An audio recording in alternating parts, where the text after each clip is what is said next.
سورة أنزلناها وفرضناها وأنزلنا فيها آيات بينات لعلكم تذكرون الزانية والزاني فاجلدوا كل واحد منهما 100 جلدة ولا تأخذكم بهما رأفة في دين الله إن كنتم تؤمنون بالله واليوم الآخر وليشهد عذابهما طائفة من المؤمنين۔ یہ ایک صورت ہے جس کو ہم نے نازل کیا ہے، اسے ہم نے فرض کیا ہے، اور اس میں ہم نے صاف صاف ہدایات نازل کی ہیں۔ جو لوگ عربی جانتے ہیں، اور میرے خیال ہے یہ نا کو تو بہت سارے لوگ جانتے ہیں کہ نون الف زبر نا کا مطلب جو ہے ترجمہ ہم ہوتا ہے، اور ہم یہ کون ہے؟ اللہ تعالیٰ ہے۔ اللہ تعالیٰ ایک نہیں، 2 نہیں، 3 دفعہ کہہ رہے ہیں انزلناہا فرضناہا وانزلنا فیہا آیات بینات، یعنی بار بار اللہ تعالیٰ تاکید در تاکید۔ اور دیکھیں نا، ان آیات کا نازل کرنے والا کون ہے؟ اللہ تعالیٰ ہے۔ اللہ تعالیٰ نے اتنا پاورفل یہاں پہ دی واچا، اور آغاز ہمیں سورہ نور کا یہاں پر نظر آتا ہے۔ ترجمہ میں آپ کے سامنے رکھتی ہوں ان آیات کا۔ شاید کہ تم سبق حاصل کرو، زانیہ عورت اور زانی مرد دونوں میں سے ہر ایک کو 100 کوڑے مارو، اور ان پر ترس کھانے کا جذبہ اللہ کے دین کے معاملے میں تم کو دامنگیر نہ ہو، اگر تم اللہ تعالیٰ اور روز آخر پر ایمان رکھتے ہو۔ اور ان کو سزا دیتے وقت اہل ایمان کا ایک گروہ وہاں پر موجود رہے۔ تفہیم القرآن کے حوالے سے اس وقت ہم دیکھ رہے ہیں کہ جو باتیں اس صورت میں کہی گئی ہیں وہ محض سفارشات نہیں ہیں کہ آپ کا جی چاہے تو مان لے اور جی چاہے تو جو چاہے کرتے پھرے، بلکہ یہ قطعی احکام ہے، یہ فرض احکام ہے، اور اگر تم مومن و مسلم ہو تو تمہارا فرض ہے کہ تم ان کے مطابق عمل کرو۔ جو ہدایات اس صورت میں دی جا رہی ہیں ان میں کوئی ابہام نہیں ہے، کوئی شبہ نہیں ہے، صاف صاف اور کھلی ہدایات ہیں، اور تم یہ عذر نہیں کر سکتے کہ ہم ان پر عمل نہیں کر سکتے۔ فقہ اسلامی میں جو بات متفق علیہ ہے وہ یہ ہے کہ زانی اور زانیہ کے محسن اور غیر محسن ہونے کا الگ الگ اعتبار کیا جائے گا۔ غیر شادی شدہ مرد خواہ شادی شدہ عورت سے زنا کرے یا غیر شادی شدہ عورت سے، دونوں حالتوں میں اس کی سزا ایک ہی ہے، یعنی 100 کوڑے۔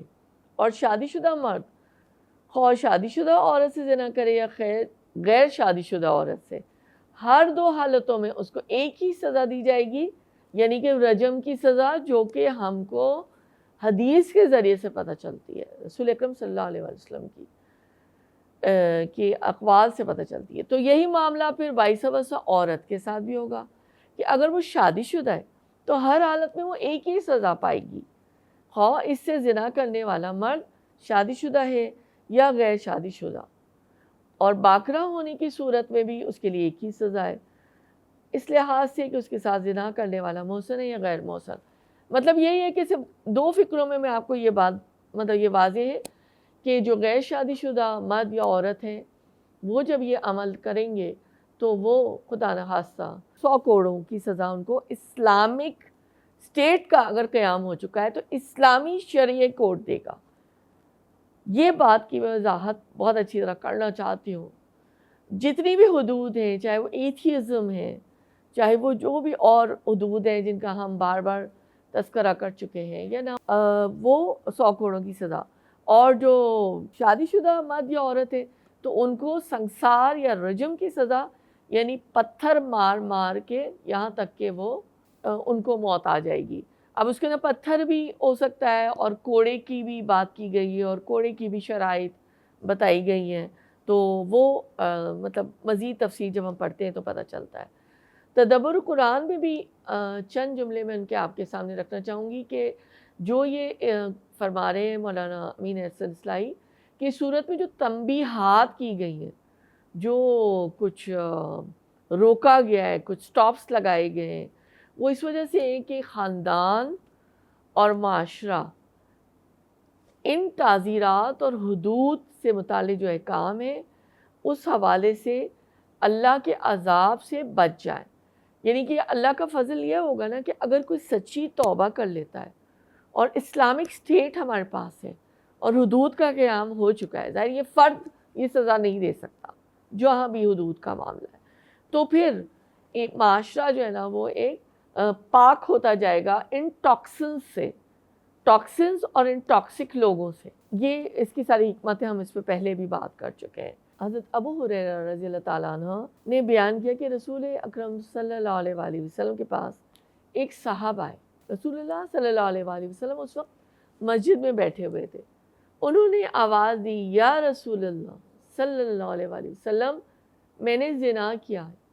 خود اپنے متعلق انہوں نے یہ کہا. رسول اللہ صلی اللہ علیہ وآلہ وسلم نے دوسری جانب منہ پھیر لیا، لیکن وہ صاحب بھی ہٹ کر اسی طرف کھڑے ہو گئے جدھر رسول اللہ صلی اللہ علیہ وآلہ وسلم نے اپنا چہرہ مبارک کیا تھا، اور دوبارہ انہوں نے یہ عرض کیا، یا رسول اللہ صلی اللہ علیہ وآلہ وسلم، میں نے زنا کیا ہے. رسول اللہ صلی اللہ علیہ وآلہ وسلم نے پھر اپنا منہ دوسری جانب پھیر لیا، اور وہ صاحب بھی دوبارہ اسی طرف چلے گئے جدھر رسول اللہ صلی اللہ علیہ وآلہ وسلم نے اپنا چہرہ مبارک کا رخ کیا تھا.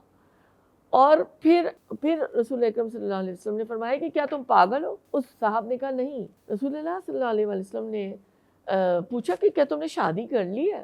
انہوں نے کہا ہاں یا رسول اللہ صلی اللہ علیہ وسلم. رسول اللہ صلی اللہ علیہ وسلم نے صحابہ سے فرمایا کہ انہیں لے جاؤ اور رجم کر دو. اور یہ بخاری کی 6825 نمبر کی حدیث ہے. تو عملی نقطہ واضح ہے، جیسا کہ ہم نے سمجھا قرآن اور حدیث سے، کہ غیر شادی شدہ زانیہ عورت اور مرد کو 100 کوڑوں کی سزا دی جائے گی، اور شادی شدہ مرد یا عورت جو بھی ہے ان کو رجم کیا جائے گا.